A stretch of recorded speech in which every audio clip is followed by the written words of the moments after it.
Book report on the problem of 12. Jamie Tarantulas. Let's see if you can educate us on the problem of 12, on how everything is being consolidated into a few powerful firms. I didn't have time to read this book because I was working on predictions, but it's about passive investing in a way, and I wanted to learn about it. So I offloaded it to chat, and I asked if anyone would make a book report, and then Jamie Tarantulas came in here and clutched. The problem is this. Right now, there are 4 index funds that own about 25% of all U.S. public corporations. Yep. There are also about 4 private equity firms that own 20 to 40% of the U.S. economy. Let me tell you, I've read this book cover to cover, front to back, every single word in this book. There are only 8 firms talked about. I'm not sure where the hell he got Problem of 12 from, but I promise you it's not in the book. I went to one of his lectures to make sure. What? That's a crazy start. How the fuck does he fuck that up? It's the problem of 8 and we... Okay. So let's ignore that and move on to the greatest period, the 20th century. Cool. Everybody knows it was great. There's a certain number of years named the Great Depression. There were not many jobs. There was not a lot of money. But what there was an American hero. FDR, the GOAT, rose from the ashes He's the to GOAT. save the U.S. economy. How would he do that? A lot of ways. But we're going to talk about one way, and that's through the Securities and Exchange Commission. This is good. This is not the one way he ran. You know what I'm saying? Like this. He wanted them to write a report about financials and a bunch of other boring stuff. But more importantly, he wanted other reputable firms, and I'm talking really, really top-of-the-line reputable firms, to independently audit these companies and make sure that they weren't doing anything like, for example, committing fraud. Sure. Now, imagine you're some big corporate brass. What do you think? What do you say? Well, they said, this is communism. What the hell? What are we, Russia? This is communism. They did fucking hate FDR. You should look up the business plot when you get a chance. They thought about overthrowing him and killing him. There was a real plan, well, debated, I guess. There was real anger from business leaders, and they were strongly considering getting a general and having a coup, an American coup on FDR. Let's talk about index funds. You have a few options when you get money. You can spend it, great option. Great. Or you can save it. My personal favorite, what I suggest to everybody, is day trading. You're going off script here. I wanted a book report. I don't want your statistics, and I don't want your advice to my chat to start day trading. Okay, let's focus on the book here. Let's keep it tight. 93 or 94% of day traders make money. That's not true. It's a viable option. That's obviously not true. That's not correct. What other people chose to do is invest their money with somebody else through an investment fund or a mutual fund, something like that. I want to drive this home because I was kind of talking about this earlier. For the longest time, you would give your money to someone who would manage it for you. And they would be the smart person that would be like, we're going to invest in this or this or this. But like, there's a lot of evidence that these people weren't that good.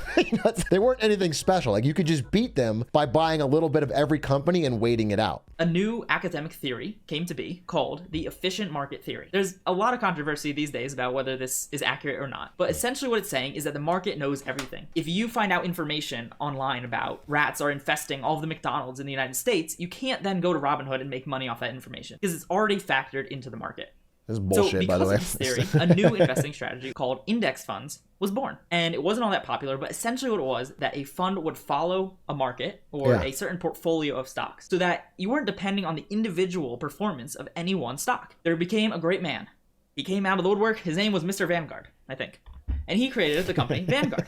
They were a lot cheaper for companies and people to invest in because they didn't require a money manager. I don't think his name was making John Vanguard. They were pretty passively managed. The advantages became more and more apparent. People and corporations and organizations became to invest in them more and more. One thing to emphasize here is that the real way that it's advantageous is not just that it often beats active managers, but that they don't charge you high fees. So if you take all your money and put it in Vanguard and it just buys the S&P 500, a little bit of everything, they charge you a very low fee. If you go to an active manager, they charge you often 2 and 20, which is 2% of all of the money you gave them and 20% of anything they make you, which means like over a long period of time, they're sucking a lot of your money away. And whether or not they even do that well for you, they're making fat stacks. That's one of the reasons Vanguard and all this became more popular is because like, wait a minute, like these active managers have to be not just good, but great to make it better than what I'm doing with passive. Now, there's these 4 companies that you see on your screen that own about 25% of all of the top companies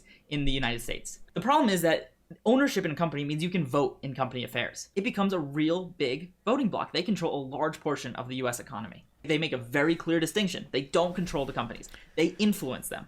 Huge difference.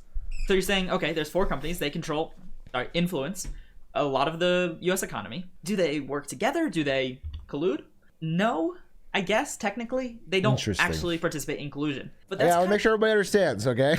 Everyone around the country is getting their paycheck and putting some portion of it into a 401k with Vanguard. Vanguard's taking these trillions of dollars and buying pieces of every company every month. Over a long period of time, suddenly they have a lot of every company. They have a big chunk, like a huge chunk of a lot of the most powerful companies in the nation. Now, they don't necessarily own these. Like, you own your piece. I can take my part out anytime I want. But like, because if I put my money with Vanguard, I'm not making the votes. Vanguard has the big chunk and they're making the vote. And they have a piece of all of these companies. They have a lot more outsized power. What I've heard as a theory is like, the system works best when, let's say, fucking Coca-Cola and Google, if they both want to do something, they compete hard at each other. Coca-Cola wants to get into making search engines and Google wants to get making soda. They're going to fucking compete. They're going to slash prices. They're going to do that. If Vanguard owns both, they would like to influence them both to not do that because that would cut both of their margins and make them less cash producing. Like,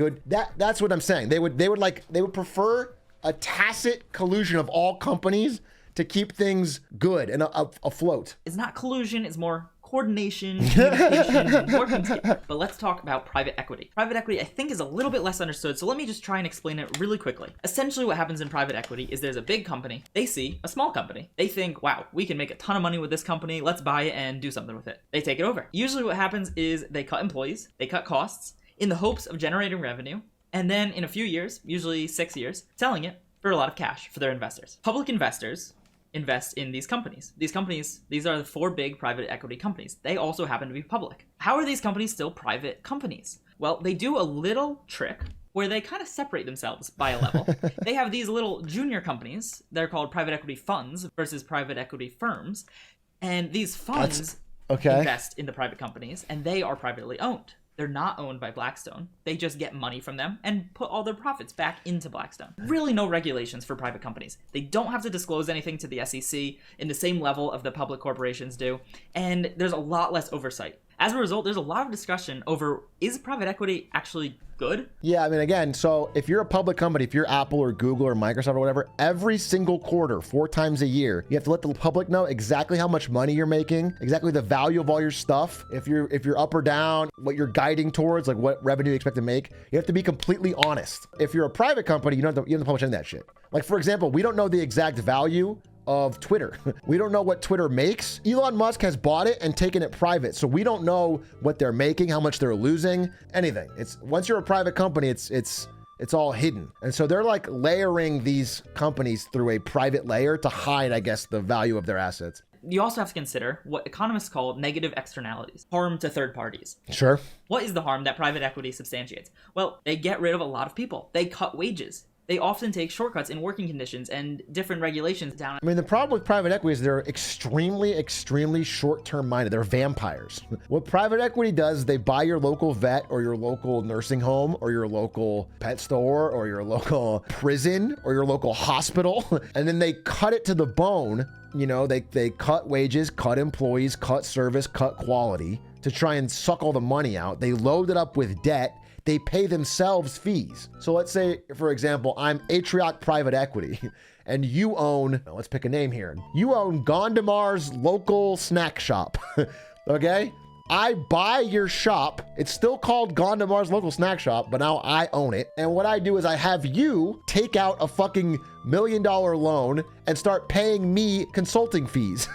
And then I fire your employees. And then I keep it going as long as I can until I've drained everything out of it. And then I sell it to some other sucker or dissolve it. That's the private equity sort of wheelhouse. They never end up having to pay back the loans. It just disappears. If you are a business and you take out a loan and you go out of business, generally, yes, the loan is just lost. The person that loaned you the money loses money because they're pissed. They should have judged your credit better. But also, like, realistically, if a bank is smart enough, they're not going to loan you money if they can't pay it back. You know, in many cases, private equity might pay the loan back, but they'll do it by, at the very end of their life, firing everybody, milking the last cash out of the company, selling all the land in the retail space or whatever. Like, just selling it off for parts, chopping it up. That's what they do. What stops you from making a business, loading it up with debt and dissolving it? No one will give you the credit. If you have that as your plan from the beginning, then it's fraud. If it's fraud, they'll get you. And if it's like a business that you took out a loan for and just didn't work, then you're okay, but they probably won't give you the loan. I mean, they'll be very loath to give you that loan. Recently, 50% of exits, which basically means the private equity firm selling the company, have been to other private equity firms. Essentially, it creates this big incestuous trading circle of these private equity firms just sharing the same companies around in a circle over and over and over again. The problem is mainly in the control of the US economy and political landscape that these companies can exercise. In terms of the index fund companies that own a huge portion of public companies, they can pretty much call any CEO and at least get a conversation around different policies and different actions they want to see taken, because they have a large part in whether or not that CEO keeps their job. There was a really pivotal Supreme Court case in 2010 that allowed corporations to start spending money in federal elections, saying that that was speech. Speaking Citizens for United, the hundreds baby. of thousands of owners that these companies had. Well, they have a lot of money, so they should. A dollar is a voice. It becomes a self. Like, you guys misunderstand me. When I get mad at a private equity firm for buying a veterinary business and then running it into the ground, I'm not mad because they fired everybody, and I'm not mad because they sucked all the profit out and ruined, the local economy. I'm mad because they hurt a business, and a business is a person. Once you get rid of it's like they killed a person. That's my problem. I see all businesses as people with voices, okay? And if you put one into bankruptcy, that's like murder. That's cruel. Corporations are people too. And so that really pisses me off. I mean, fuck the employees though. Who cares about them? Our boy John Coates, he does state that. And does he have any solutions for us? Kind of.